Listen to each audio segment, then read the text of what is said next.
মৰমৰ ছাত্ৰ-ছাত্ৰীসকল, আজিৰ ভিডিঅ'টোত সপ্তম শ্ৰেণীৰ গণিত পাঠ্যক্ৰমৰ অনুশীলনী 1.2 আলোচনা কৰিম। কুৱেশ্যনখিনি আলোচনা কৰাৰ আগতে অখণ্ড সংখ্যা বা ইন্টিজাৰ নাম্বাৰবিলাকৰ কিদৰে পূৰণফল নিৰ্ণয় কৰা হয় সেই সম্পৰ্কে বিভিন্ন বিধি বা ৰুলছবিলাক দিয়া আছে। সেই ৰুলছখিনি আমি প্ৰথমতে চাই ল'ম আৰু সেইখিনি থিয়ৰিখিনি চাই লোৱাৰ পিছত এটা এটাকৈ কুৱেশ্যনবিলাক আলোচনা কৰিম। ভিডিঅ'টো ভাল লাগিলে লাইক কৰিবা আৰু যদি প্ৰথমবাৰৰ বাবে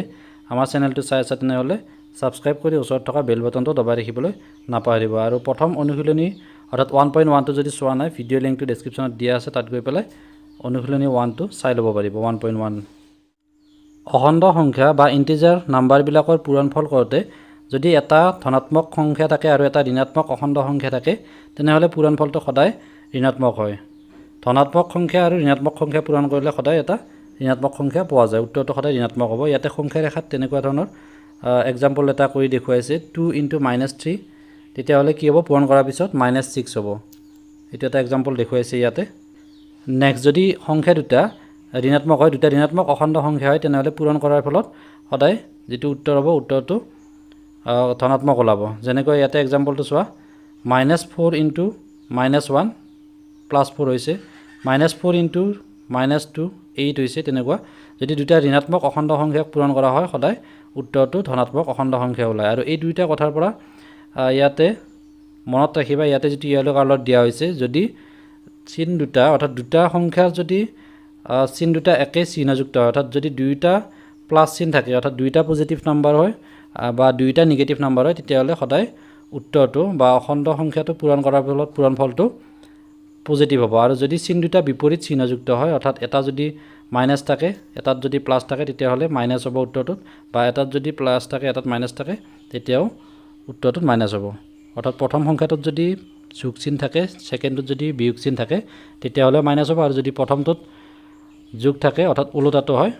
তেতিয়াহ'লেও মাইনাছ হ'ব। আৰু যদি দুইটা সংখ্যা প্লাছ হয়, ধনাত্মক হয়, তেতিয়াহ'লে ধনাত্মক হ'ব, বা দুইটাই যদি মাইনাছ হয়, তেতিয়াও ধনাত্মক হ'ব। ইয়াতে এখন তালিকা দিয়া হৈছে, এইখন ফিল আপ কৰিবা। তো ইয়াতে কিদৰে হ'ব? -9 আৰু এইফালে +2 আছে, -9 × 2 কৰিলে এইটো হ'ব -18 হ'ব। এই ক্ষেত্ৰত -18 হ'ব। তেনেকুৱাকৈ কৰিব লাগিব। নেক্সট পেজটোলৈ আহিছোঁ। ইয়াতে কিছুমান পূৰণৰ ধৰ্ম দিয়া আছে। পূৰণ সাপেক্ষে আবদ্ধ বিধি। এইটো আবদ্ধ বিধিত কি হয়? যেতিয়া দুটা সংখ্যা পূৰণ কৰা হয়, তেতিয়াহ'লে যিটো সংখ্যা হ'ব, অৰ্থাৎ উত্তৰটো এটা অখণ্ড সংখ্যাই হ'ব। দুটা অখণ্ড সংখ্যাৰ পূৰণফল এটা অখণ্ড সংখ্যা, এইটোক পূৰণৰ আবদ্ধ বিধি বুলি কোৱা হয়। অৰ্থাৎ A × B যিকোনো দুটা অখণ্ড সংখ্যা হ'লে সিহঁতৰ পূৰণফলটো, অৰ্থাৎ AB সংখ্যাটো এটা কি হ'ব? অখণ্ড সংখ্যা হ'ব। নেক্সট হৈছে ক্ৰম বিনিময় বিধি। ক্ৰম বিনিময় বিধি ইয়াতে চোৱা, যদি এটা সংখ্যা 4 × আন এটা সংখ্যা 16 পূৰণ কৰা হয়, তেতিয়াহ'লে 64 হ'ব, বা 64 × 4 কৰিলেও 64 হ'ব। অৰ্থাৎ ক্ৰমটো যদি আমি সলনি কৰোঁ, অৰ্থাৎ ফাৰ্ষ্টৰ সংখ্যাটো যদি ছেকেণ্ডত লিখোঁ বা ছেকেণ্ডটো যদি ফাৰ্ষ্টত লিখোঁ, তেতিয়া পূৰণ কৰিলে এনচাৰটো একে হয়। এইটো ক্ৰম বিনিময় বিধি বুলি কোৱা হয়। আৰু শূন্যৰে যিকোনো সংখ্যা এটাক পূৰণ কৰিলে সদায় পূৰণফলটো শূন্যই হ'ব। যিমান ডাঙৰ সংখ্যা নহওক, এই এটা সংখ্যা ইয়াৰ লগত যদি আমি 0 এটা পূৰণ কৰোঁ, সদায় 0ই হ'ব। নেক্সট পেজটোলৈ আহিছোঁ। জানি থোৱা, অখণ্ড সংখ্যাৰ 0 হৈছে যোগাত্মক একক আৰু 1 হৈছে গুণাত্মক একক। যেতিয়া কোনো অখণ্ড সংখ্যাক -1ৰে পূৰণ কৰা হয়, তেতিয়া অখণ্ড সংখ্যাটোৰ যোগাত্মক বিপৰীত সংখ্যাটো পোৱা যায়। অৰ্থাৎ এই লগত যদি আমি -1 এটা পূৰণ কৰোঁ, তেতিয়াহ'লে বা -1ৰ লগত যদি এটা পূৰণ কৰোঁ, তেতিয়াহ'লে -a পোৱা যায়। +1 হৈছে গুণাত্মক একক আৰু 0টো হৈছে এটা যোগাত্মক একক। নেক্সট বিধিটো হৈছে অখণ্ড সংখ্যাৰ সহযোগ বিধি। নেক্সট আৰু এটা আছে, এইটো হৈছে বিতৰণ বিধি। নেক্সট পেজটোলৈ আহিছোঁ। সহজে পূৰণফল নিৰ্ণয় কৰাৰ কিছুমান কৌশল ইয়াতে দিয়া আছে। ইয়াতে চোৱা, তিনিটা সংখ্যা দিয়া আছে। প্ৰথমটোত -25 × 29 × -4 কিমান হ'ব? এতিয়া আমি 25 আৰু 29টো পূৰণ কৰিলে ডাঙৰ সংখ্যা এটা হ'ব। কিন্তু যদি আমি -4টোক আগফালে লৈ যাওঁ, অৰ্থাৎ 25 আৰু -4টো যদি আমি প্ৰথমতে পূৰণ কৰি লওঁ, তেতিয়াহ'লে এইটো সহজ হ'ব পূৰণফলটো উলিয়াবৰ কাৰণে। এইটোকে কোৱা হয় ক্ৰম বিনিময় বিধি। ক্ৰম বিনিময় বিধি, অৰ্থাৎ এইটো 3rd নম্বৰত আছিলে, ইয়াক আমি 2nd নম্বৰলৈ লৈ আহিলোঁ। তেতিয়া 25 × 4 কৰিলে 100 হ'ব, আৰু 100ৰ লগত যিকোনো সংখ্যা এটা পূৰণ কৰিলে আমাৰ এইটো উত্তৰটো উলিয়াবৰ কাৰণে ইজি হয়। সেনেকুৱাকৈ আমি সহজতে পূৰণফলবিলাক নিৰ্ণয় কৰিব পাৰোঁ। এতিয়া আমি অনুশীলনীটো লৈ আহিছোঁ। প্ৰথম নাম্বাৰ 1ত দিয়া আছে পূৰণফল নিৰ্ণয় কৰা। 1ৰ 1টো দিয়া আছে 5 × -2 5 ইনটু -2 আমি জানো যে যেতিয়া এটা যোগাত্মক অখণ্ড সংখ্যাৰ লগত এটা ঋণাত্মক অখণ্ড সংখ্যা পূৰণ কৰা হয় তেতিয়াহ'লে ঋণাত্মক হ'ব চিনটো অৰ্থাৎ 5 ইনটু 2 -10 হ'ব এইটো নেক্সট এইটোতো চোৱা তেনেকুৱা -3 আছে এটা হৈছে ঋণাত্মক অখণ্ড সংখ্যা আৰু আনটো হৈছে ধনাত্মক 3 ইনটু 7 21 -21 হ'ব এইটোৰ উত্তৰটো নেক্সট এইটো দুইটা একে চিন আছে অৰ্থাৎ দুইটাতে মাইনাছ আছে -4 -3 গতিকে -4 ইনটু 3 প্লাছ 12 নেক্সট 4 নাম্বাৰটো লৈছোঁ -129 ইনটু -1 -1 দুইটাতে মাইনাছ মাইনাছ আছে গতিকে একে চিন থাকিলে সদায় প্লাছ হৈ যাব 129 ইনটু 1 কৰিলে হ'ব 129 নেক্সট 5 নাম্বাৰটো লৈছোঁ ইয়াতে চোৱা -12 আছে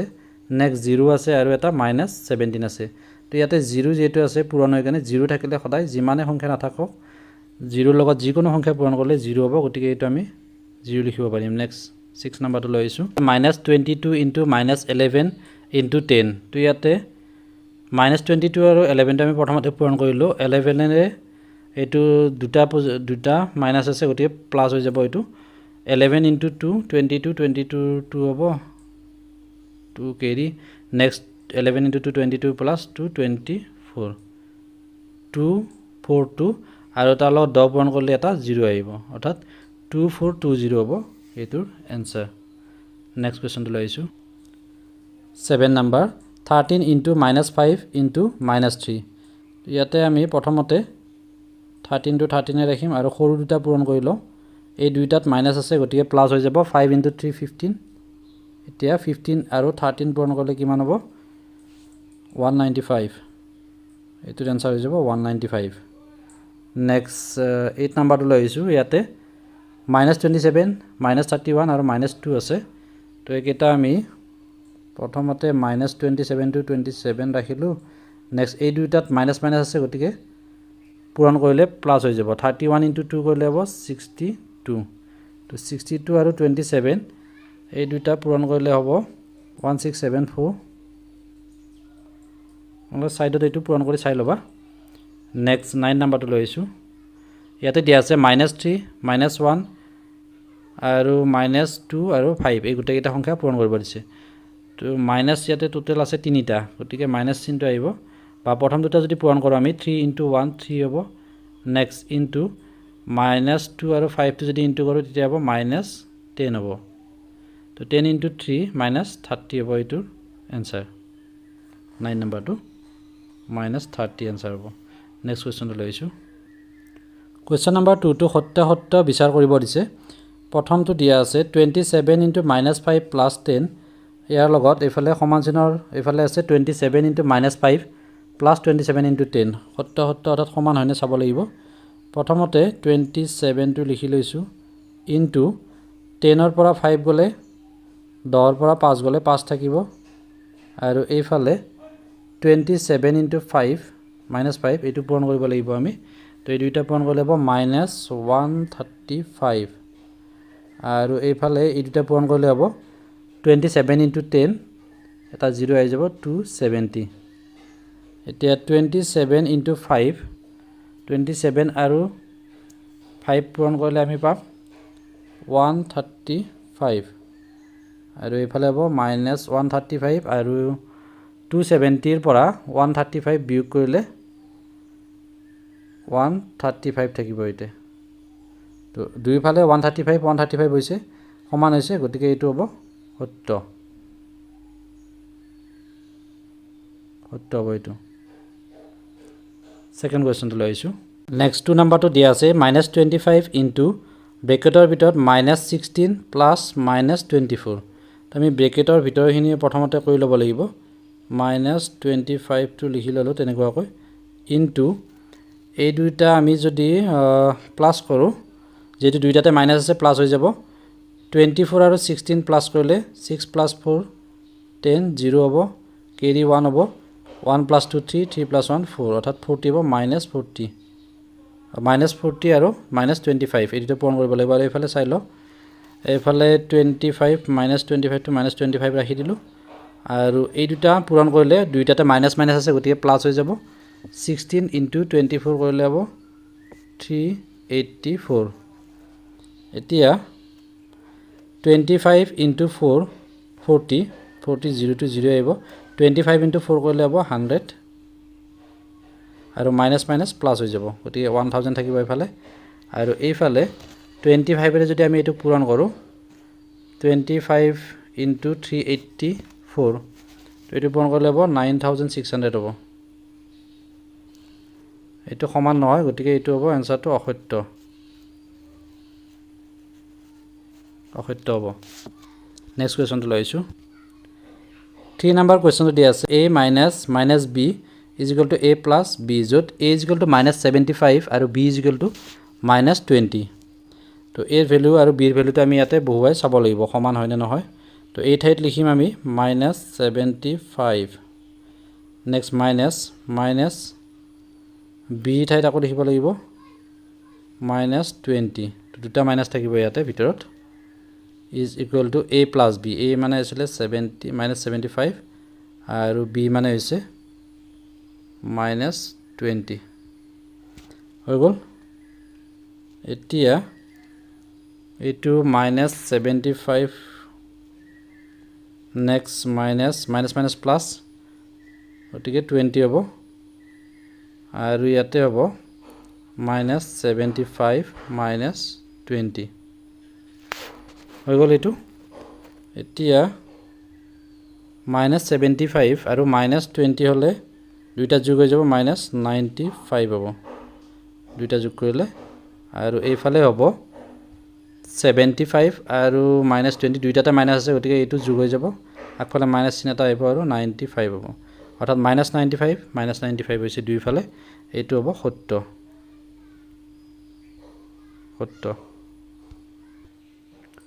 Question number 3 এর 1 2 লইছো যিকোনো দুটা অখণ্ড সংখ্যাৰ পূৰণফল দিয়া আছে 30 -33 এৰে এটা 11 হলে আনটো কিমান হ'ব আনটো যদি আমি x বুলি ধৰি লও তেনে হলে সমীকৰণটো এনেকুৱা ধৰণৰ হ'ব এটোৰ সমাধানটো এনেকুৱা হ'ব এটা দিয়া আছে 11 into x is equal to -33 ইয়াৰে পৰা আমি x টো যদি এফালে ৰাখি দিও 11 টো এফালে গলে হৰণ হ'ব -33 হৰণ 11 এতিয়া 11 যদি আমি 33 হৰণ কৰো তেতিয়া হলে কিমান বাৰ যাব 11 into 3 -3 হ'ব এইটো এফালে লিখি দিছো -3 আনটো সংখ্যা হ'ব -3 এইটো হ'ব आंसर 3 নম্বৰৰ 1 2 এটা 2 নম্বৰটো লৈছো একেই নিয়মতে হ'ব 2 নম্বৰটো দিছে যিকোনো দুটা অখণ্ড সংখ্যাৰ পূৰণফল দিয়া আছে 51 তাৰে এটা -1 হলে আনটো কিমান হ'ব আনটো আমি ধৰা হল আনটো সংখ্যা x এনেকৈ লিখিব লাগিব লিখি লবা তোমালোকে ধৰা হল আনটো সংখ্যা x এতেকে কি হ'ব -1 into x is equal to 51 এতিয়া আমি x টো যদি এফালে ৰাখি দিও -1 টো হেফালে গলে কি হ'ব 51 হৰণ -1 তো -1 এৰে 51 হৰণ কৰিলে কিমান হ'ব -51 হ'ব আৰু এইটো হ'ব आंसर সেকেন্ড নম্বৰটো নেক্সট থাৰ্ড টো লৈছো 3 নম্বৰ কোৱেশ্চনটো দিয়া আছে যিকোনো অখণ্ড সংখ্যা a এর বাবে -1 into a এর মান -1 into a যিকোনো আমি এটা অখণ্ড সংখ্যাৰ লগত যদি -1 এটা পূৰণ কৰো তেতিয়া কি হ'ব সংখ্যাটোৰ আগত এটা মাইনাস আহি যাব ইকুয়াল টু হ'ব -a এইটো হ'ব आंसर নেক্সট কোৱেশ্চন নম্বৰ 4 উপযুক্ত বিধি প্ৰয়োগ কৰি পূৰণফল নিৰ্ণয় কৰা প্ৰথমটো দিয়া আছে 125 into -54 into 8 পূৰণৰ যিবিলাক বিধি আছিল বিধিবিলাক আছিল ক্ৰম বিনিময় বিধি নেক্সট অন্য এটা বিধি আছিল বিতৰণ বিধি এই সকলোবিলাক ইয়াতে যেটো জন্তুত প্ৰয়োগ হয় তেনেকুৱাকৈ কৰিব লাগিব তো প্ৰথমটোত আমি ক্ৰম বিনিময় বিধিটো প্ৰয়োগ কৰিলে সহজ হ'ব এইটোত প্ৰথমতে 125 ইয়াৰ লগত আমি যদি 8 টো ইনটু কৰো তো তেতিয়া এটো পূৰণ কৰিবলৈ ইজি হ'ব অৰ্থাৎ ইয়াতে 8 টো আমি আগফালে লিখিম আৰু নেক্সট -54 টো শেষত লিখিম অৰ্থাৎ এটো ক্ৰম বিনিময় বিধি প্ৰয়োগ কৰিম তো এতিয়া প্ৰথম দুটা পূৰণ কৰিলে হ'ব 125 into 8 8 into 5 40 40 0 আহিব কি হ'ব 4 next 8 into 2 16 16 plus 4 20 20 0 হ'ব এবাৰ 2 কেৰি হ'ব নেক্সট 8 * 1 8 + 2 10 অৰ্থাৎ 1000 হ'ব এই দুটা পূৰণ কৰিলে ইয়াৰ লগত ইনটু -54 তো -54 টো পূৰণ কৰিলে -54 লিখি পেলাই ইয়াতে যিকেইটা 0 আছে দি দিলে হৈ যাব 0 0 0 অৰ্থাৎ -54000 হ'ব প্ৰথমটোৰ পূৰণফল এতিয়া আমি সেকেন্ড কোৱেশ্চনটো লৈছো ইয়াতো ক্ৰম বিনিময় বিধিটো প্ৰয়োগ কৰিলে ইজি হ'ব 4 টো আমি ইয়াতে আগত লৈ আহিম তাৰ পিছত 25 ৰ লগত ইনটু কৰিলে 100 হ'ব তেনেকুৱাকৈ কৰিম এইটো ইয়াতে সলিউশন কৰি দেখুৱাইছো -25 * 4 এইখিনি আমি এক্সট্ৰা কৰি ৰাখি দিম আৰু এইফালে -97 টো ব্ৰেকেটত ৰাখি দিম ঠিক আছে এতিয়া এই দুটা পূৰণ কৰিলে হ'ব -25 * 4 -100 হ'ব -100 * -97 তো 97 ৰ লগত 100 এটা পূৰণ কৰিলে 97 লেট হ'ব আৰু দুইটাতে যেটো মাইনাস আছে গতিকে মাইনাসে মাইনাসে প্লাস হৈ যাব 97 আৰু দুটা 0 আহিব অৰ্থাৎ 9700 হ'ব ইয়াৰে পূৰণফল নেক্সট থাৰ্ড কোৱেশ্চনটো লৈছো দিয়া আছে -27 * -33 ইয়াতে আমি পূৰণৰ বিতৰণ বিধিটো ব্যৱহাৰ কৰিব পাৰিম প্ৰথমতে -27 টো লিখি লৈছো নেক্সট ইনটু আমি -33 30 + 3 তেনেকুৱাকৈ লিখিব পাৰিম মাইনাসটো দি লৈছো ইয়াৰ পিছতে 30 + 3 33 টো এনেকুৱাকৈ ভাঙি পেলাই লিখিম এতিয়া -27 ৰ লগত এবাৰ -30 পূৰণ হ'ব আকৌ প্লাস -27 * -3 তো এই দুটা পূৰণ কৰিলে হ'ব এটা 0 আহিব নেক্সট 3 * 7 21 1 থাকিব 2 কেৰি হ'ব 3 * 2 6 6 + 2 8 810 মাইনাসে মাইনাসে প্লাস হ'ব নেক্সট প্লাস এই দুটা মাইনাসে মাইনাসে প্লাস হ'ব 3 * 7 21 21 2 কেৰি হ'ব নেক্সট 3 * 2 6 6 + 2 8 অৰ্থাৎ 81